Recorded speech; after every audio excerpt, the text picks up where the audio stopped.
before we dive into today's episode, I wanted to let you know that you can follow Chat Sematary on Instagram and Twitter at Chat Sematary. There are links to those in the show notes. You can also support the show on Patreon, where I will be releasing bonus content for this show and my other podcast, Welcome to Geekdom. You can support for as little as $1 a month to get access to all of that content. You can also rate and review the show on Apple Podcasts or Podchaser. Both are extremely helpful for the show. And now let's dive into today's episode. Hey everyone, Chat Sematary is back. I'm your host, Deanna Chapman, and today I am joined by Sadie Hartmann to talk about Chapelwaite. We are doing this episode very far in advance because we were both lucky enough to get some screeners, so we have finished watching it. But Sadie, how are you doing today? I am doing really good, and thank you so much for having me on your show. Of course, I am a big fan of your company, Nightworms. So for the listeners who might be unfamiliar, could you just do a quick rundown of what Nightworms is? Yeah, absolutely. So Nightworms is a monthly horror fiction subscription company. I co-own it with my best friend, Ashley. And we basically just choose horror books that we want to read and that we know that other people are excited about.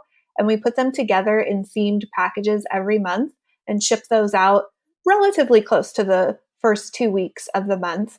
And then do it all over again the next month. And at this point, we've been in business for almost 3 years.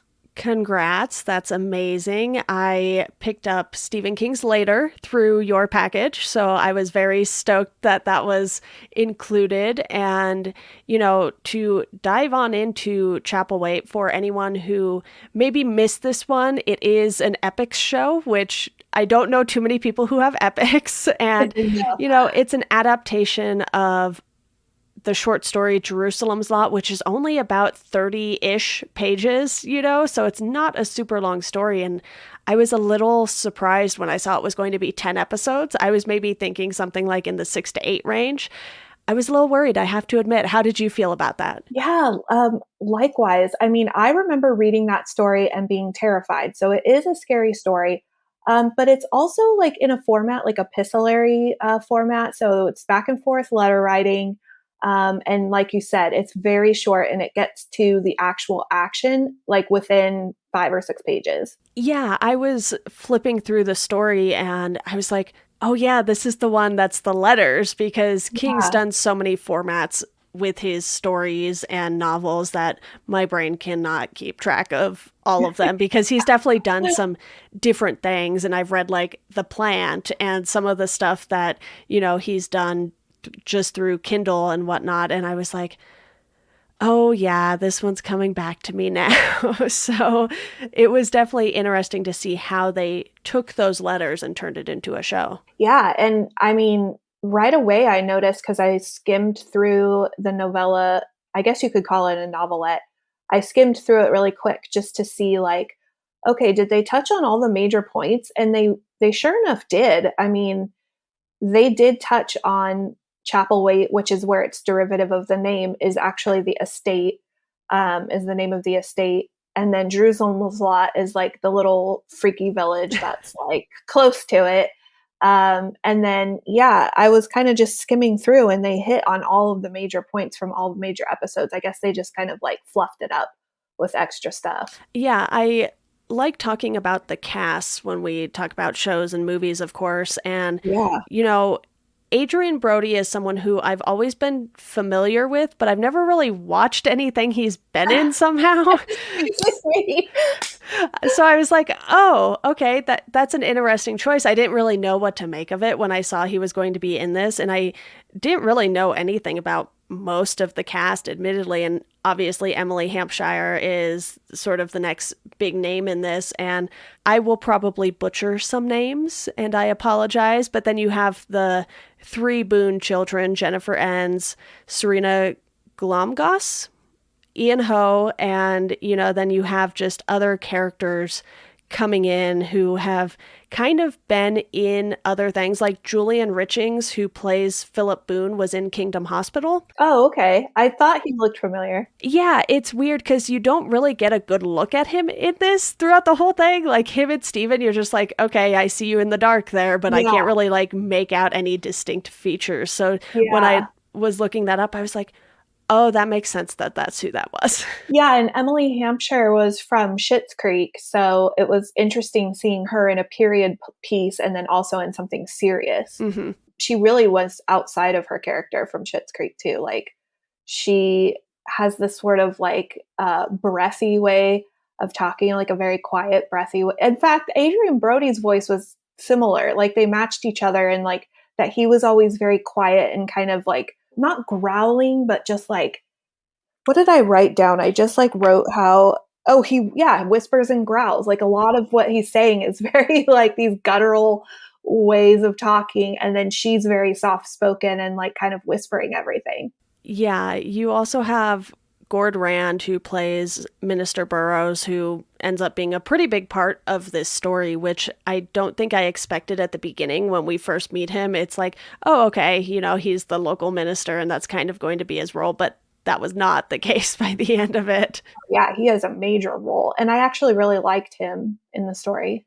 I thought he was a cool character. Yeah, me too. And I don't know if there were like too many other people of note, really. You obviously have Trina Corkum as Mary Dennison, who ends up having a decent sized role by the end of this as well. You have Jenny Raymond as Alice Burroughs. You have sort of these somewhat familiar faces that I feel like they've played like character roles in a bunch of different shows over the years. So you're like, they look familiar, but you can't really name what they're in. So I feel like this will be one of those episodes or one of those series where they will be identified later too, because I felt like the constable had a really good role, and like now I'm going to be looking for him in other work because I just thought he did a really good job. yeah, and obviously with this focusing largely on the Boone family, Charles and his kids are going to be the main focus of the story, and you have Rebecca coming in to take care of the kids, sort of homeschool them because they're basically shunned from everywhere for not being as white as everyone would like, which, 1800s. You got to keep it accurate, and that is very accurate. Right. Right. Yeah. And they also, I guess, like the family coming into inheriting this estate, this Chapelwaite estate, have had just like some bad blood in the community.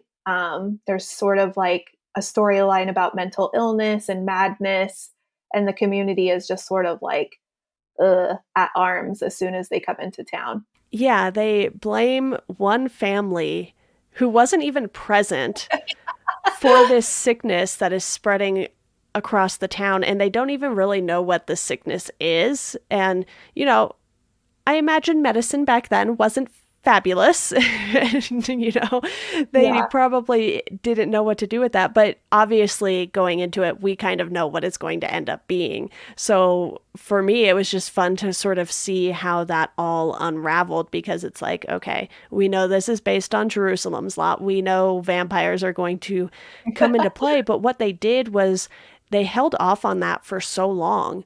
You get through the entire first half of the episodes and you're still like, okay, but where are the vampires? Pretty much. Yeah, that's actually a really interesting point because, like I mentioned earlier, when you're reading Jerusalem's Lot, like seriously, like 5 or 6 pages in is when the main character decides to hook up with his friend and go off to Jerusalem's Lot, and that's when they discover, that there's been some other entity or some kind of malevolent species of people living there. And then I forget what exact page it is, but it's pretty quickly. Um, the caretaker, which is in episode 1 or 2, but in the book, she straight up tells the guy, which I guess would be, our character, Charles Boone. She says, "Some die not, some live in the twilight, the shadows between to serve him."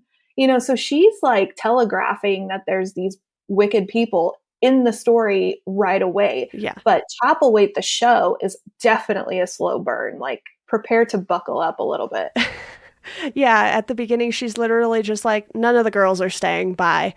Yeah. It's like, okay. Yeah. Peace out. Have fun in your haunted house. Yeah. And I do want to talk about the house too, because I think one thing this show does really, really well is how creepy they make everything, because you have the woods where, you're seeing all of these people pop up and sort of defending Chapelwaite almost, when that guy goes and he's like going to kill Charles Boone and all this stuff and he just disappears and they think Charles did something with them. It's like, Yeah. no, we saw the creepy ghost vampire people, get him, but they don't ever show them as vampires still in that moment. So you're kind of like, okay, we still know this is coming, but it's not coming yet. And the house itself, I mean, all houses from that time period just give you instant haunted house vibes because they've been around so long. You're like, this has to be haunted. Totally. And like they kind of like tap a lot of different haunted house tropes right away. So it's like, ooh, there's a spooky graveyard right here on the property. Ooh, there's these large paintings in the hallway with these, the portraits are just like spooky and the eyes follow you around. And then you have like no electricity, so you have lanterns, and then there's like a haunted cellar where somebody like reportedly died in the cellar. And, it's just like every trope kind of like comes into play. And it's very much a haunted house story before it's anything else. But it never feels like they're trying to pile all of this into the story and not have it, come full circle, because Right. you have that moment where he's talking about there being rats in the walls. And then we find out that there are literal hallways behind the walls. And Yeah. that's what he was hearing. Yeah. And also there's that one woman who actually is from Jerusalem's lot who like for the first like, I don't know, 5 episodes or 6 episodes kind of makes appearances here and there, like Mm-hmm. just kind of shows up randomly. It was kind of like almost Pennywise-esque how she would just kind of show up randomly and like somebody's outside folding sheets and there she is being all like spooky and creepy. And then popping up in the barn. Yeah. That's so like Pennywise, right? Yeah. And it's funny because when you take a look at some of the houses just throughout King lore in general, too, you have the Marston house, which isn't even in play in this series. And, I'm rewatching Castle Rock season 2 at the time we're recording this, and that comes into play there. So I was like, oh, that's a nice little thing that's happening right now. And you have the house on Neibolt Street in It, and you just have all of these houses that have a very specific look to them, and they have all of these different kinds of haunted house elements to them, but none of the stories are strictly speaking haunted house stories, which I love. It's like he's adding this whole genre of horror really just as a small piece of the story. Yeah, so you get like a multifaceted horror story. You get like haunted house, demon possession, vampires, madness, asylums. Like I loved in this show that an asylum played a part of it. I was like, ooh, now we get like a crazy experimental asylum story. That's sick. Yeah, one of my only complaints with this, I think, is the fact that some scenes were extremely hard to see. Like, Yeah. we were closing curtains and trying to have the lights off, and I was like, I still can't see. Yeah. So also on the technical aspect, I also think like because the characters are very soft spoken, especially Rebecca and Charles have this very breathy, almost like growling, whispering type of voice, and you have to turn it way up. And a lot of times I was listening to it with headphones just so I could like really hear what was going on. Because like in the action sequences, all the noises are much more intensified and the talking is kind of underplayed. Yeah, the mix was a little off for my tastes as well, because I understand why they're sort of whispering because they don't want the kids to hear and things like that. But even then, you're just like, a little louder. This is a big house. Uh-huh. I think the kids are far enough away. Yeah, absolutely. I have under my notes for the first episode. So, the first episode, just for transparency's sake, my husband tapped out on the first episode. He was bored. So I ended up watching the whole rest of the series by myself. And so the first episode is rough, I would say. You just really have to like hang in there for the payoff, don't you think? Yeah, because they're giving you this whole backstory within the first episode as to why they're going to Chapelwaite. So you kind of just have to wait, and things will pick up once they get to Chapelwaite. But, them dealing with the mom's death on the boat and, doing a burial at sea sort of thing, it didn't really fit the tone of the rest of the story because it was really Yeah. we're starting this at sea. And it's like, oh, are we just going to, be at sea for a bunch of this? And it's like, no, we just need to give you this fairly long sea Yeah. scene Big back. and then we'll start. And I think that is something that might be tough for a lot of people to sort of sit through because if I'm not mistaken, the stuff at sea took like the entire first half of the episode. Yeah. I mean, like I said, my husband was just like really bored. I mean, it starts off with a huge jump. I mean, it's just like brutal right Mm-hmm. in the beginning. So it does grab your attention, but then, yeah, it does shift off relatively quickly into these like dragging moments. But then, yeah, I think every episode is kind of identified by some kind of crazy scene. Like there are some pretty intense scenes. The stabbings are very realistic. Mm-hmm. Anytime somebody is like stabbed or gored or whatever is like pretty intense. I will say too, like the special effects are really great. I thought that the last episode with darkness was really cool. Like there's the special effects are worth it. It's worth the price of admission for all the like scares and creepy shit. Yeah, this is definitely better than a lot of the stuff I have watched, especially from like a production standpoint, because, going through some of those 80s and 90s low budget TV series and miniseries and, even TV movies at times, I was like, oh, you had no money. Yeah. And it shows, but in this, and I don't even know what the budget was for this, but Epix does put out like good looking shows. I think it's just the fact that it's on Epix. A lot of people miss out on those things. And, that's probably a bummer for something like this because I do think a lot of people who love vampire stories and love this time period would find something to enjoy out of this if they can, stick with it through the first few episodes. Because I do think it takes a minute to pick up. And then it's sort of like once you hit that halfway point, you're kind of going in the direction you know it's going to go. And they introduce Jacob and you actually go to Salem's Lot after that. So it does take a minute to really pick up some steam. And, Sadie, for you, what were some of the big moments that stood out? You took many more notes than I did. So I want to give you a chance to talk about, your favorite moments and things like that. Yeah. So, I mean, like we were talking about, there's some like aesthetics that I really was picking up on. Like, I loved the fact in the house, there's this huge kind of like foyer in the where the staircase is. And there's a giant chandelier that looks like worms. I don't know if anybody else picked on that, but worms is kind of a huge theme in this show. Stephen or Charles Boone's family has like a history of seeing worms and the worms causing some sort of like manifestation of like madness. And so I thought it was really cool that the chandelier kind of manifested this worm thing. So the aesthetics of the show are really cool.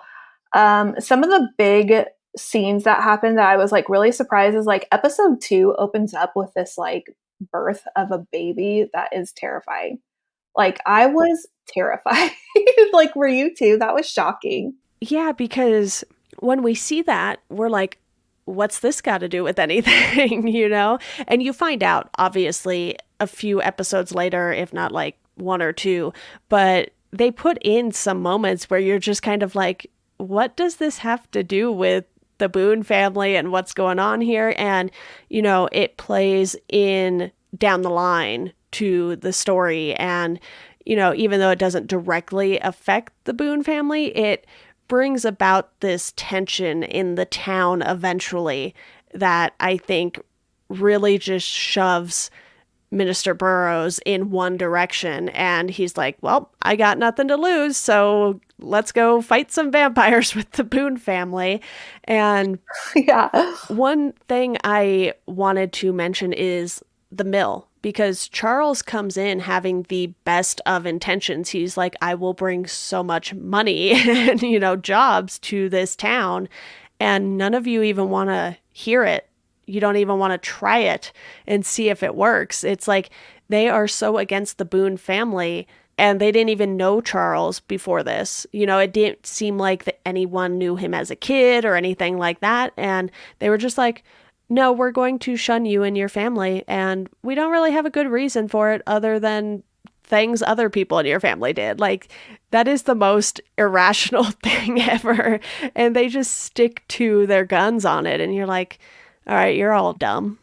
Yeah. And I think Rebecca kind of alludes to it several times because she, just kind of like has to correct some wrong thinking, like quite often. And it almost reminded me of like the Salem witch trials, where it was just like, oh, people are falling ill. There's weird things happening, like this baby being born that has some deformities. Let's blame it on someone. Like, let's not talk about, any kind of like modern thinking or any kind of rational thinking or logic. Let's just blame this new family that's moved in, who looks different than us, who has a history of family trauma.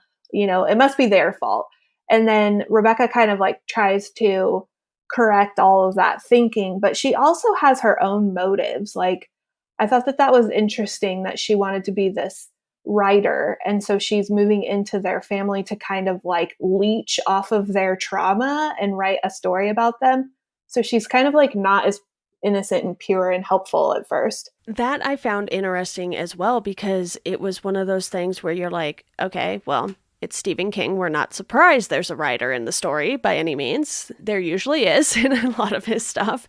But with this, it's not that it felt forced, but her actions towards the family and then what she was writing in secret that we didn't really see either, until she's basically caught red-handed with the story. And right. I thought that was a kind of weird way to handle it, honestly, because if we had seen her spending a little more time writing, maybe obviously she goes home and talks to her mother about it here and there beforehand, but it's not a process we really saw from her. It was more like her looking around. She found those letters between her father and the Boones, and it just felt like that part of the story was a little too condensed for my personal tastes and for the outcome that it had between her and the kids when, the kids find out about it.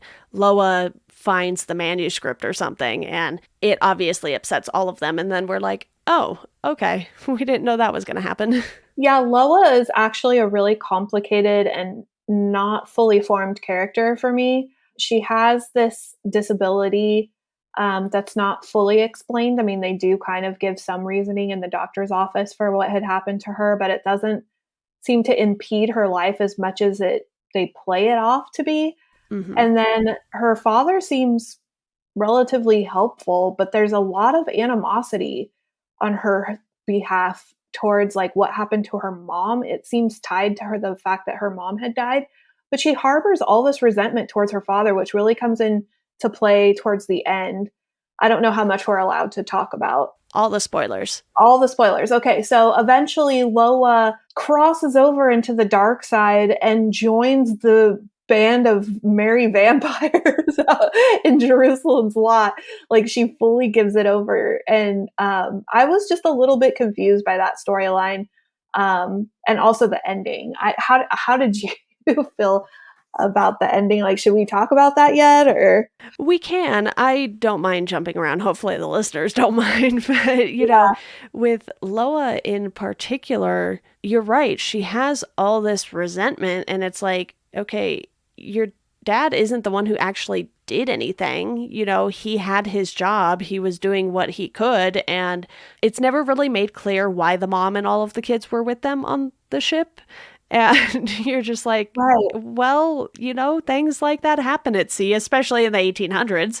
Like, you don't have a whole lot of control over what happens out there. Even today, I would argue you don't have that much control about what happens out there. Yeah. And for her to go, to the dark side, like you said, and then still help the family, but also kind of give Jacob what he wants. And it's like her motivations are kind of all over the place. And she's a kid, so it's not like we expect her to have everything figured out, but she seems smart enough to know what she's doing at all times. And not all of it is very logical. Yeah, and it almost seems like the situation with the shell necklace, like, very early on in the episode, she has this shell necklace that came from her mother. It seems like maybe some of her animosity might be tied to the fact that they had to leave their homeland and come to Chapelwaite. And so early on, she has this thing where her necklace breaks. And then later, Stephen, who's been lurking around in their home undetected, like repairs the necklace and gives it back to her. So I'm wondering if that was kind of like a token of like, look, I'm better than your father. Like your father didn't give a crap about this shell necklace, but I did. So I don't know if that was like mending the fences and kind of helping her to cross over, but it just did seem like a stretch. Like, and then she's running around with vampire teeth towards the end and nobody seems really like that concerned about it. Yeah, they felt a little inconsistent with some of the vampire tropes because, Charles at the end, to talk about the actual ending, he takes off in like a rowboat after they put the book literally inside him, and the doctor's like, I'm out. Don't ever ask me for anything again. Yeah. Like, Yeah. I'm not talking about this, but please go away, Yeah, exactly. And it's like dawn or something, and the little vampire child is standing out there and not burning up. Like, I Yeah. was a little confused because if she was like in the woods, I would get it because you have like the cover from the trees and everything. But they were just out there like standing on the shore waving goodbye to him, and he's on the boat and a vampire now. Like, she is very reluctant to turn him because by the end she understands that what transpired was partially her fault by giving the book over to Jacob, and then, he's turning to protect her and leaving all of his kids with Rebecca. And I don't really know how they're going to deal with Loa. It's like very much here's an ending, but it's not really an ending. Well, I don't understand like what they're going to do. Like maybe there's going to be a season 2 or something because like we were saying, she is a child of the night. Like she literally sucks blood and has vampire teeth and looks dead. Like he definitely looked like a vampire. Like they way turned him. Like they made his eyes look a different color and he was very pale and Yeah. was very vampiric looking. She almost just looks like she's sickly or something until she like smiles or whatever. But she's a vampire. Like what are we going to do with her? She can't go to school. Like she gonna snack on her siblings? Yeah, that was something that definitely confused me too. And again, there were a lot of things I did like about this show, but there were still things where I was left like wondering what on earth they were going to do. And, you have great effects, like you mentioned earlier, like the beheading. Oh, that was great. It was so, so good. And, Charles has no qualms with, destroying his own family because they are vampires. Obviously harder when it's his daughter, but for Stephen and Philip, it's like, you guys are screwed. Yeah. No, I thought that whole scene, what episode was that called? That was the one about, that was the Keeper when they actually like go to war with Jerusalem's Lot. So that was episode 10. But yeah, the darkness being called forth from the book, there was a lot of like Latin chanting and bringing forth the end of the world and drowning the world in darkness. And the moon kind of eclipses, and there's just this like Death Star almost approach to this, everything just kind of burning out. The stars go out. It's like sucking the stars into itself. It is becoming super dark.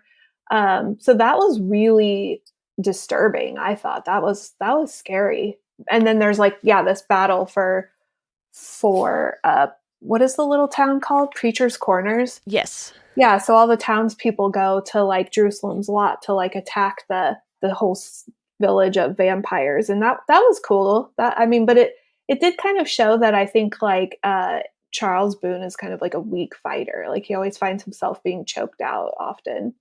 you know? Yeah, and one character we actually haven't mentioned at all yet is Abel. He is also shunned by the town because he's black, and Charles takes a liking to him, and then Abel takes a liking to Honor, so he's kind of around a little more for a bit there. Yeah. But he is a character who is loyal throughout this whole thing. He is a hard worker, and Charles treats him as an equal, which I think is something you definitely did not see all that often in the 1800s by any stretch of the imagination, and to see that and Abel's loyalty and dedication to Charles because of it, I just thought that was a really nice, relationship in the show that wasn't crucial to the plot, really. But without Abel, Charles would have had to do everything himself, basically. Yeah. Almost like, he understands because he married an islander, I think, so and then his family are, people of color. And so maybe he just kind of has this tenderness towards that kind of a situation. Abel's definitely, called out by the townspeople often, like that he can't come to certain establishments and probably difficult for him to find employment. But it didn't seem like Preacher's Corners had to deal with that too much. Like there wasn't very much other. It was just Abel that we saw. And then now the Boone children. Right. And with that, because of it, Charles also felt like an outsider. Obviously not in the same way, but just because of who his family was and who his children were. And, he had this challenge that you would think most white men would not have in this situation. Yeah, no, that's really and the whole mill idea too. I thought that the townspeople were really going to rally around that situation at first. Like I thought, oh, this is a really good idea, and he did a really good job of like presenting it to the townspeople. The preacher being on his side. So, like the preacher we should talk about is married to the former preacher's daughter, Alice. Yes, Alice, and they had twins who succumbed to some kind of illness and were buried previously before, we're getting started. So that's part of their history. But somewhere in the grief of losing their children, they kind of part ways in a sense. And she kind of clings to her father, and he clings to a woman, a younger woman in the community who used to be part of Jerusalem's Lot, actually. And she kind of was like a wanton woman for maybe Jacob, I want to say. She was kind of like getting bled out and also doing sexual favors with Jacob, the main guy over there. Yeah, that was how I understood that whole situation to be as well, because she was definitely ashamed of herself, and she as well was pretty much an outsider because everyone kind of knew that. But man, the former minister, preacher, whatever you want to call them, I think he was the character I hated the most. Yeah, me too. He was gross. And just like very misogynistic and racist, and just yeah, had a really inbred kind of nastiness going on with the whole community, and just the way he viewed his family situation and ostracizing people that didn't fit the narrative. He was just like a really nasty person. But I thought it was her death, the young girl who gave birth to the preacher's baby, like her death was extreme. That's one of the more memorable ones, I think. Yeah, when they showed you the deaths, they really went all out on showing you the deaths between her, Yeah. the decapitation, and then the big fight. There's only a few of them who make it out of that alive, and you really see the damage, especially as they let the church burn. So we kind of see the beginnings of what will eventually be Salem's Lot, because Jerusalem's Lot has been burned to the ground pretty much. Right. And Preacher's Corner is just kind of like, well, I mean, The interesting thing about Preacher's Corners is that it was like falling victim to this illness, as well as it was going to be plagued by vampires. So it was kind of doubling down on not doing so well. And the illness, I think, is really key as well because back in the 1800s, when you buried someone, it was kind of a belief that they could come back as the undead. That it kind of connected like two different folklore that the people of the 1800s kind of believed about death. Yeah, absolutely. Another thing I wanted to ask you about was sort of the lore behind this whole thing with Jacob, because he's doing this to eliminate all humans.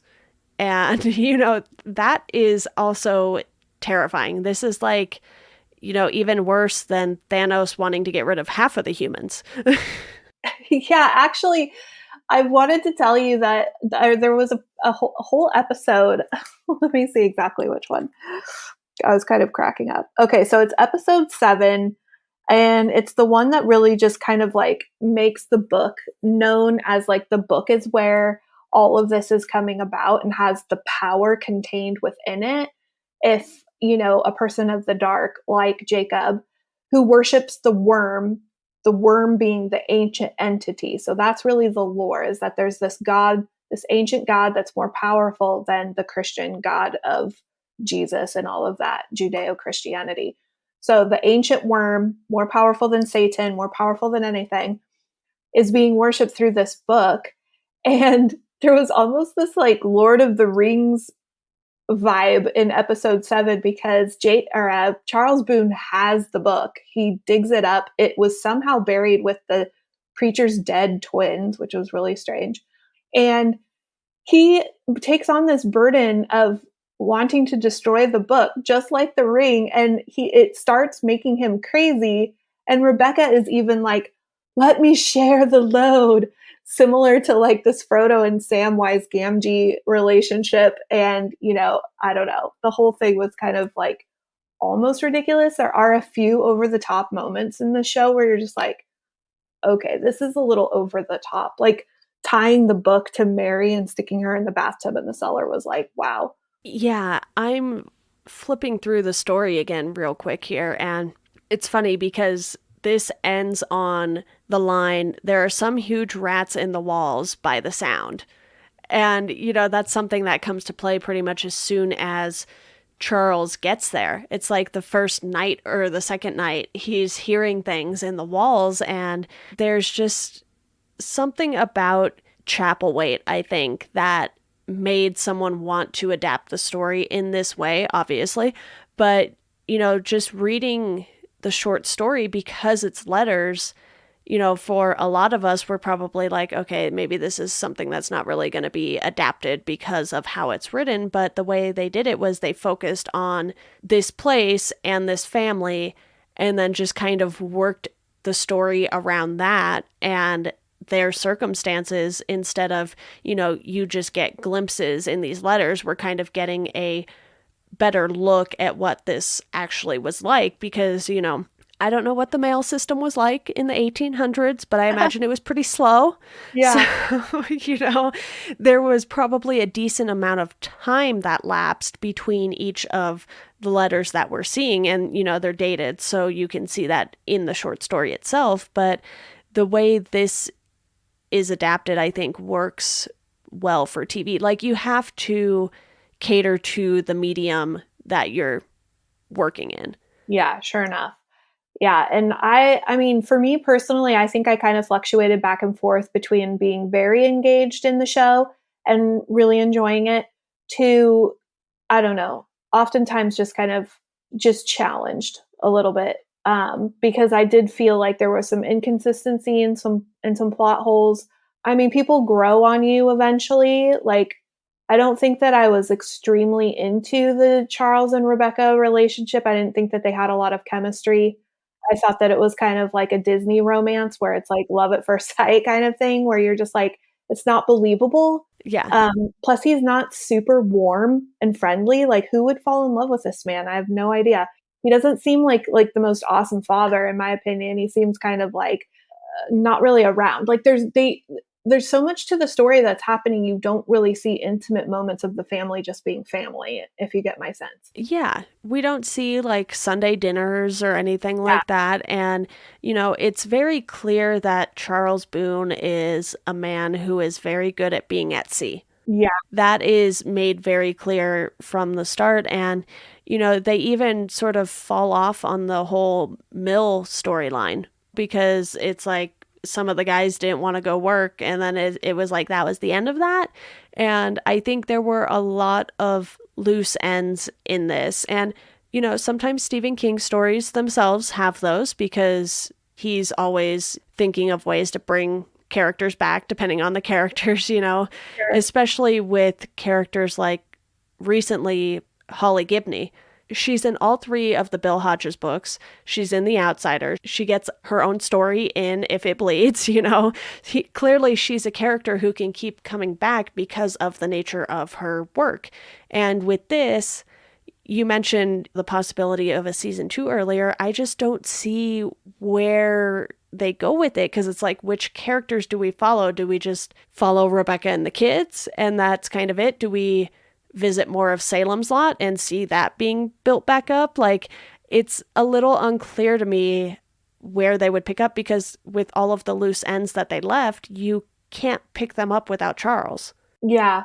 Yeah. I guess I was unsatisfied with the ending then. I think it was really like they didn't know how to finish the story. And I almost feel bad for Rebecca. It's sort of like he just kind of dumped his kids off on her. They had some sort of like, maybe they fell in love somewhere along the line. They clearly had feelings for each other, but then it's like, okay, see you later. Here's all my kids. Have a nice life. One's a vampire. Good luck. Have a nice life. Yeah. So I just kind of was like, well, how? Like, I don't know. Like maybe later they could explore, just like the beginnings of Salem's Lot, which is another interconnected story. There's Jerusalem's Lot, the novelette. Then there's the novel Salem's Lot with, Marlowe and all of that kind of thing. So who knows? I don't know. But I mean, for me personally, as an adaptation, there's a lot of creative license that they took with the story. And obviously because they made it into a 10-episode miniseries. But it does say season 1. I don't know. They put a lot in there that wasn't, originally there in the text. But like you said, they were building out, here's what we think could have been the reason for that and the backstory for different situations. So I enjoyed it for the most part, but I did think that there was some stuff that just wasn't fleshed out enough. For me, where this show was able to shine was in the creepy factor. The horror elements of this worked really well, but the character elements, less so, which King is great at character work. That's one of the reasons why I love reading his work, because he puts so much detail and time into these characters to make you fall in love with them. But in this, I don't know which characters we're supposed to love. Right. Yeah, I felt the same way. I felt the same way because definitely Charles Boone is flawed. The children were not really developed. They were more just kind of there as pawns to move about. Like Lola had maybe the most of a storyline, but the other 2 children were just kind of like, like every episode they're just kind of like, what is happening? And then we're like, oh, okay, Honor knows how to shoot now. Great. Yeah, she's useful. Yeah, in some capacity, yes. Or there to just be a love interest for the Abel character. Yeah. So, I mean, unfortunately, they weren't super developed. Rebecca is developed to a degree, but she also just kind of like, I don't know, she's very just kind of one-dimensional and then fell in love with this guy who's not giving anything back to her. Yeah, she kind of is there to exist and, be the writer in the story. Yep, I agree. So is there anything else you want to mention before we dive into ratings here? No, I think I'm good with going into that. Okay, so I typically just do ratings out of 5 because where most of the things get rated is Letterboxd, which is not the case for all of the TV stuff, but most of my stuff is there. So I just stick with out of 5. And, for me, this one's tough because it had elements that I liked, but it just wasn't quite all the way there. And I don't think I regret watching it. No. I think I'm okay having spent almost 10 hours watching it, somewhere between 8 and 10 with the episode length. But, I think at most I can give this a 3 out of 5. It was fine. I really loved the set pieces. I really loved, the kills and that stuff, which obviously those things are very important for horror stories. If you don't get the setting right and you don't get the kills right, you can really just like end up hating something. But for me, those things outperformed the characters. And I don't think that's necessarily great. Yeah, that's a really fair rating. As I'm thinking about it and sitting here and, really exploring it, there is a lot to love for horror fans, like you said. There's the haunted house thing, there's some asylum stuff, there's vampires, there's gossip and town, like small town horror where everybody's in everybody's business. There's creepy kids, there's Satan's mass, there's just like, there's lots of stuff for horror fans to appreciate and love and look forward to. The end of the world almost. The end of the world, apocalyptic. But for me personally, as somebody who really enjoys character development and investing in those characters, I think that all of them were a little too thin. They were mostly there to just support the big kills and the special effects and the aesthetic. And then, yeah, as a diehard fans are going to find some issue with making this a 10 episode miniseries with a 30-page, like you said, novelette. So there's a lot of creative license there. But I would give it a 3 as well, actually.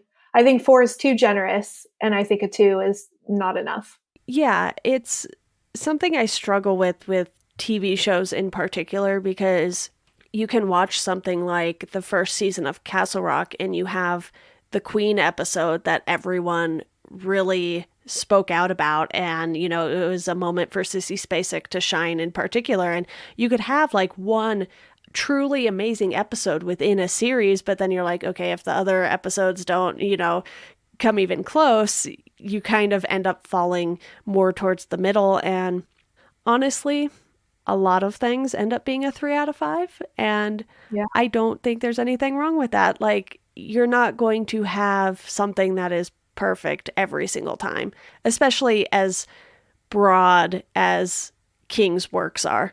Yeah. And, in terms of Castle Rock, for me, like the first one really fell down a little bit, but the second one really picked up. So I do really enjoy the season 2 of Castle Rock.